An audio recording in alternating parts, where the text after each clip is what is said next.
पहली बात ये कि वहां पोलिंग अंतिम जो जो टाइम था वो 5 बजे नहीं था, 6 बजे था। तो 5 बजे से 6 बजे के बीच में जो वोट पड़े वो करीब 75-76 लाख मोटे तौर पे माने जाने चाहिए। और वहां पर करीब 1 लाख बूथ थे। तो अगर पर बूथ देखें तो 75-76-80 वोट पड़े होंगे, ऑन एवरेज 75-76 वोट पड़े पर बूथ।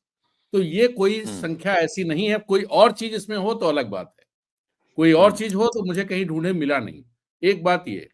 दूसरी बात, जो 5 लाख के आसपास वोट काउंटिंग ज्यादा हुई उसके बारे में भी मैंने बड़ा उसमें भी रिसर्च की। उसमें 288 विधानसभा है। 288 विधानसभा को अगर आप देखेंगे तो ऑन एवरेज 1800 वोट ज्यादा काउंट हुए। तो जो पोलिंग का परसेंटेज बताया जाता है, जो वोट बताए जाते हैं, उसमें जो आपका बैलेट पेपर वाले वोट होते हैं वो जुड़े नहीं होते हैं, पोस्टल वोट्स नहीं जुड़े होते हैं। तो अगर उनको आप हर कॉन्स्टिट्यूंसी में 2-2,500 तो होते ही हैं वो वोट, 1500 1200। तो इस लिहाज से मुझे लगता है उस पर और अगर और कोई जानकारी कहीं मुझे कहीं दिखाई नहीं दी, इसलिए मैंने सोचा इसे क्लियर कर दे। ऐसी चीजों से होता क्या, अगर जो मैं कह रहा हूं वो चीजें, मतलब वहां 6 बजे तक पोलिंग थी, अगर जो मेरी जानकारी है कि थी 6 बजे तक थी, इलेक्शन कमीशन की साइट पे दिया हुआ है कि 6 बजे तक वहां पोलिंग। कुछ जगहों पर जो नक्सल प्रभावित या इस तरह की जगह हैं जिनको वो मानते हैं नक्सल प्रभावित, उन जगहों पर जरूर 5 बजे तक थी, लेकिन अधिकतर जगहों पर 6 बजे तक पोलिंग थी वहां पर। झारखंड से जब आप कंपेयर करते हैं, झारखंड में पोलिंग हर जगह 5 बजे तक थी, 6 बजे तक नहीं थी। तो इसलिए यहाँ 5 बजे से 6 बजे के बीच में उतना वोट नहीं बढ़ा, क्योंकि वहां पोलिंग हो रही थी, वहां पोलिंग हो रही थी। मुझे जो लॉजिक समझ में आता है वो ये है। अब जो मुझे लगता है कहाँ गड़बड़ होती है, वो गड़बड़ इन सब चीजों की जगह सीधे सीधे मशीन में प्रोग्रामिंग होती है। जो अब जैसे वो कहते हैं कोई कर नहीं सकता, लेकिन राजीव कुमार तो कर सकते हैं ना। बिल्कुल बिल्कुल, राजीव कुमार कर सकते हैं, उन्हीं के लोग कर सकते हैं, उन्हीं के नीलम जी लोग नहीं कर कर सकते सकते हैं, लेकिन राजीव कुमार कर सकते हैं। हैं। तो सवाल तो यही है कि राजीव कुमार ही कर रहे हैं, कोई बाहर से, अमित शाह बाहर से बैठ के नहीं कर रहे हैं, मोदी जी बाहर से बैठ के इंजीनियर लगा के नहीं करवा रहे हैं। वो तो अपना आदमी उन्होंने बैठा दिया है भाई, अपना चुन करके, तय करके।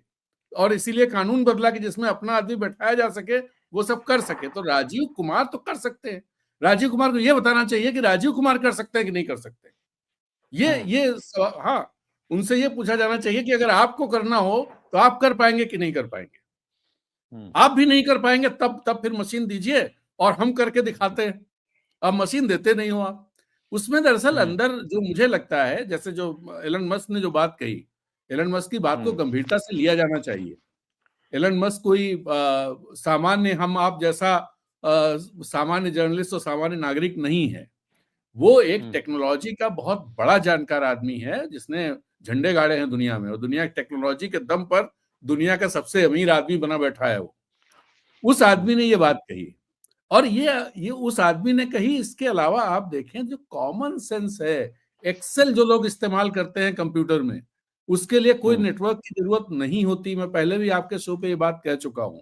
एक्सेल में आप प्रोग्राम कर सकते हैं और उसमें ना कोई इंटरनेट की जरूरत, ना कहीं से नेटवर्किंग की जरूरत। पहले आप याद करिए कि जब 2001 में, 2000 के आसपास जो कंप्यूटर होते थे, कौन सा नेटवर्क होता था उसमें, कौन सा इंटरनेट होता था। इंटरनेट के लिए तो डायल करते करते उंगलियां कट जाती थी, तब इंटरनेट जुड़ पाता था।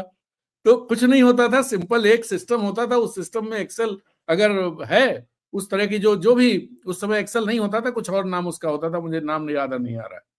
तो वो उसमें आप ये प्रोग्राम कर सकते हैं, और वो इंडिपेंडेंट है कि स्टैंड अलोन डिवाइस में चलेगा और उस तरह से काम कर देगा। तो ये इशू है। अब दरअसल जो ये मार्कड़वाड़ी वाले जो मामला है, ये बहुत बड़ी चीज है, शुरुआत हुई है। मुझे ये लगता है कि ये कुछ उस तरह की शुरुआत है जो गांधी जी का असहयोग आंदोलन था। बिल्कुल, मैं वही पहले भी कहा कि असहयोग आंदोलन जैसा ही नहीं, है। ये सहयोग आंदोलन है। दरअसल इसका नाम होना चाहिए सहयोग आंदोलन, कि हम आपको चीजें ठीक करने में सहयोग कर रहे हैं, हम आपका असहयोग कर ही नहीं रहे। हम तो भाई जो कह रहे हैं कि ये गड़बड़ हुआ है, उस गड़बड़ी को ठीक करने के लिए सहयोग कर रहे हैं आपका। और ये इसमें मुझे लगता है कि कांग्रेस का अगर संगठन बहुत मजबूत हो और मेरी बात वहां तक जा रही हो, तो कांग्रेस को ये करना चाहिए कि वो इस आंदोलन को फैलाएं पूरे देश में, जहां भी उनका वो है। चुनाव जहां हुए हैं, जब भी हुए, हरियाणा में अभी हुए, जहां पहले हुए, मध्य प्रदेश में हुए, मध्य प्रदेश में करें अगर उनके पास वो है तो। और या आगे जहां चुनाव होने वाले हैं, दिल्ली में होने वाले हैं, बिहार में होने वाले हैं, वहां कुछ इस तरह का किसी जगह बड़े स्तर पे इस काम को करना चाहिए। आप देखिए सरकार हिल जाएगी, सरकार के लिए बहुत मुश्किल होगा। और राजीव कुमार, मतलब इलेक्शन, राजीव कुमार नाम क्या, कोई मतलब नहीं है उसका, इलेक्शन कमीशन के लिए बहुत मुश्किल होगा। इलेक्शन कमीशन और दुनिया भर में थू-थू हो जाएगी। ये खाली अपने देश में हो सकता है मीडिया उसे ना तवज्जो दे, लेकिन दुनिया की मीडिया, दुनिया के जो डेमोक्रेटिक राइट्स वाले ग्रुप्स हैं, इवन यूएन को उसका वो लेना पड़ेगा, कॉग्निजेंस लेना पड़ेगा।